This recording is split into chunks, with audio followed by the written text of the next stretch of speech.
Hi అండి, అందరికీ వందనం. మన తెలుగు ముంగిలికి స్వాగతం.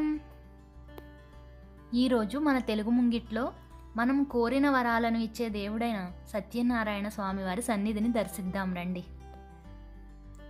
సత్యనారాయణ స్వామివారి సన్నిధి అనగానే మీకు అర్థమైపోయి ఉంటుందండి, అది అన్నవరం అని.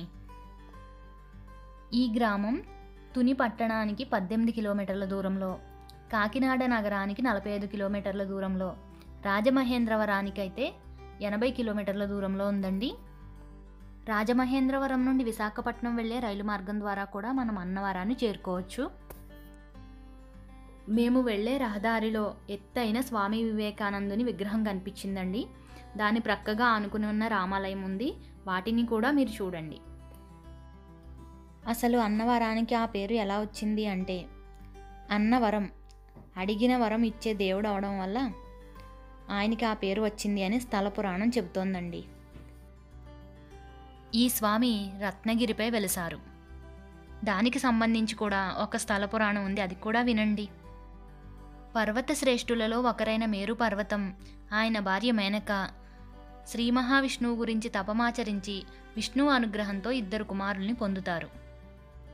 వారిలో ఒకరు భద్రుడు, ఇంకొకరు రత్నకుడు. అందులో భద్రుడు విష్ణుమూర్తిని గురించి తపస్సు చేసి శ్రీరామచంద్రమూర్తికి నివాస స్థలమైన భద్రాచలంగా మారిపోయారు. ఇంకొకరైన రత్నకుడు కూడా విష్ణువు గురించి తపమాచరించి శ్రీ మహావిష్ణువును మెప్పించి శ్రీ వీర వెంకట సత్యనారాయణ స్వామిగా వెలిసే రత్నగిరిగా మారిపోయారు. ఇప్పుడు మనం స్వామివారు ఏ విధంగా వెలసారో తెలుసుకుందాం.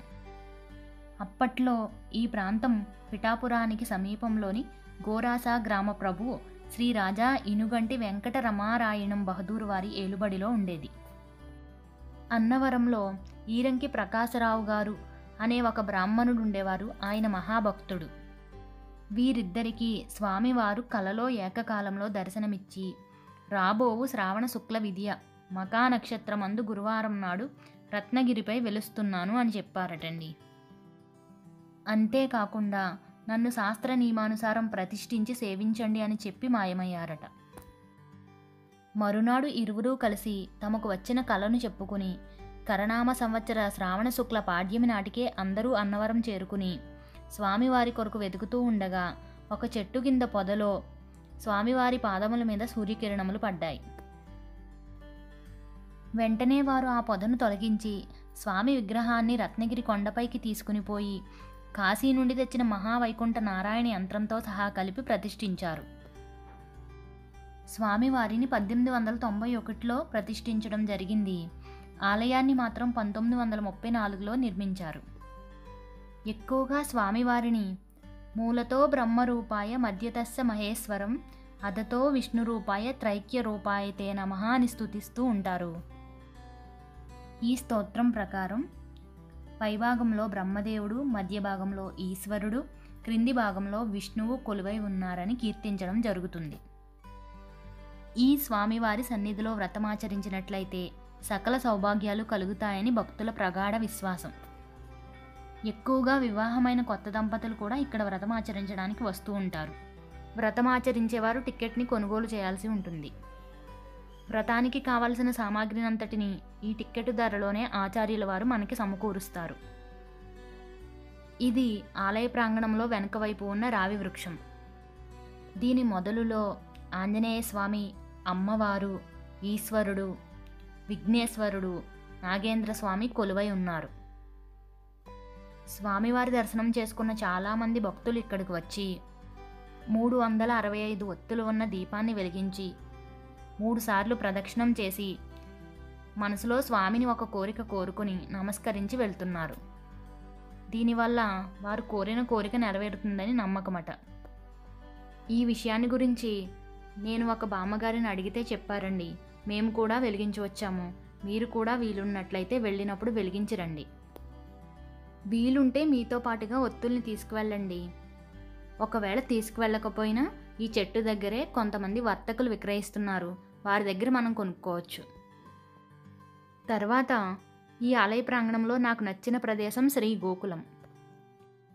ఈ గోకులంలో మీరు 116 రూపాయలు చెల్లిస్తే గోమాతకు పూజ చేయవచ్చు. రూ. 10 చెల్లించినట్లయితే గోమాతకు దాణా పెట్టవచ్చు.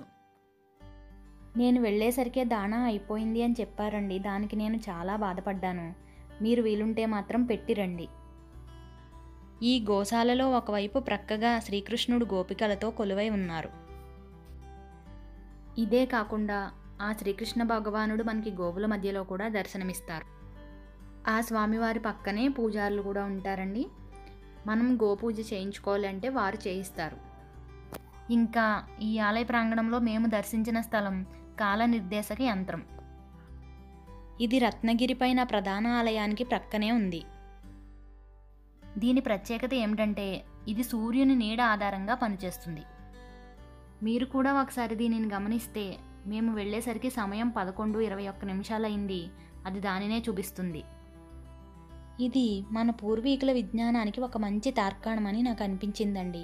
అందుకే మీకు చూపిస్తున్నాను. మీరు కూడా మీ పిల్లలు ఎవరైనా ఉంటే దీనిని చూపించి దీని గురించి వివరంగా వర్ణించండి. వారికి శాస్త్రీయ విజ్ఞానం మీద మక్కువ ఏర్పడుతుంది.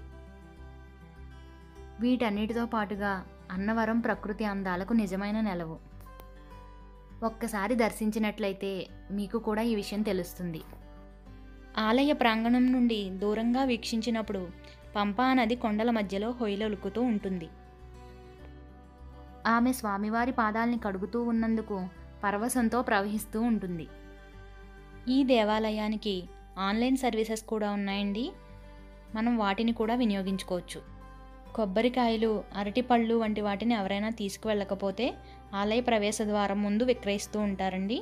మనం కావలిస్తే కొనుక్కోవచ్చు. స్వామివారి ప్రతిమల్ని కానీ వేరే ఏమైనా గృహాలంకరణ వస్తువుల్ని కానీ మనం కొనుగోలు చేయాలి అంటే ఇక్కడే వర్తకులు ఉంటారండి. మనం తీసుకోవచ్చు. మీరు దూర ప్రాంతాల నుంచి వచ్చే ప్రజలైతే దేవస్థానం వారి వసతి గృహాలు కూడా ఉన్నాయండి. కొన్ని ప్రైవేటు సంస్థల వసతి గృహాలు కూడా ఇక్కడ ఉన్నాయి. ప్రకృతి ఒడిలో గడిపి వెళ్ళాలి అనుకునే వారికి ఇది మంచి చూడదగ్గ ప్రదేశం. ఇక్కడ కొండపైన కార్ పార్కింగ్ సమీపంలో పిల్లలు ఆడుకోవడానికి, పెద్దలు సేద తీరడానికి మంచి ప్రదేశం కూడా ఉందండి. కొంచెం సేపు ఆనందంగా గడిపి వెళ్ళవచ్చు.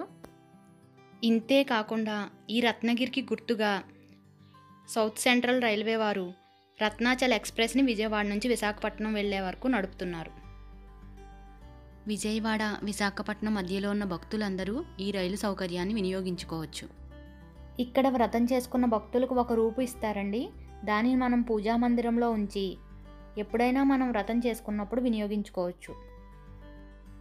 రత్నగిరిని ఎక్కేటప్పుడు, దిగేటప్పుడు ఈ పంపా నదిని పరిశీలిస్తే ప్రకృతి ప్రేమికులందరికీ ఒక అద్భుతంలా కనిపిస్తుంది. అంత అందంగా ఉంటుంది ఈ నది. మీరు అన్నవరం నుండి తిరిగి వచ్చేటప్పుడు వీలైతే మీసాలతో ఉన్న సత్యనారాయణ స్వామి వారిని కొనుక్కుని తెచ్చుకోండి. అదే స్వామివారి స్వయంభూగా వెలసిన విగ్రహం. చూశారు కదండి నా ఈ అన్నవరం విశేషాలని. నా ఈ వీడియో కనుక మీకు నచ్చినట్లయితే లైక్ చేయండి, షేర్ చేయండి, కమెంట్ చేయండి. అదేవిధంగా నా ఛానల్ని సబ్స్క్రైబ్ చేసుకుని నాకు సపోర్ట్ చేయండి ప్లీజ్.